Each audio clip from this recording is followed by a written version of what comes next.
नमस्कार। के.एन. सिंह वाराणसी से। किसानों की आय कैसे बढ़ेगी, इसको लेके हर वक्त मंथन हो रहा है। लेकिन सबसे बड़ी बात यह है कि किसान के उत्पाद का जब तक उसको उचित मूल्य नहीं मिलेगा, उसकी आय कैसे बढ़ेगी। किसान की आय बढ़ाने के लिए उसे उसके उत्पाद का उचित मूल्य मिलना चाहिए। जब किसान किसी भी फसल को उगाता है, ज्यों उत्पादन हार्वेस्टिंग का समय आएगा तो सबका एक साथ उगता है, सबकी एक साथ फसल कटती है।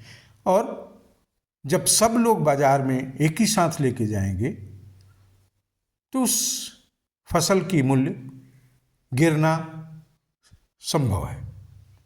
इसके लिए हम जब तक मांग और आपूर्ति को ध्यान में रख के अपनी फसल को उगाएंगे नहीं, उसको बाजार में तब लेके जाएं जब फसल कम आ रही हो।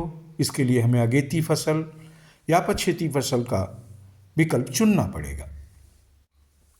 हम अगर एक साथ ही फसल लेके जाएंगे तो कभी भी बाजार में, चाहे हम मंडी में जाएं, चाहे किसी भी व्यापारी के पास जाएं, हमें नहीं मिल सकता मूल्य।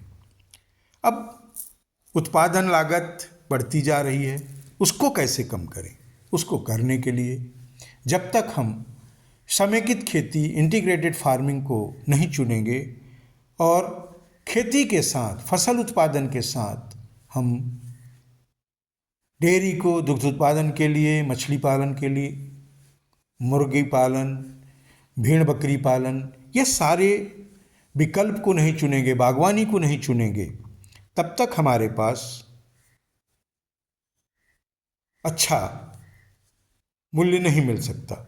और जो हम चीज़ें जैसा पैदा कर रहे हैं, अगर वैसे ही हम बाजार में लेके जाएंगे तो हम उसका मूल्य नहीं पा सकते। आज जो भी बाजार में बिक रहा है उसको कंपनियां बना रही हैं, तो उसका मूल्य अपने खर्चे के हिसाब से, अपने लागत के हिसाब से निर्धारित करती हैं।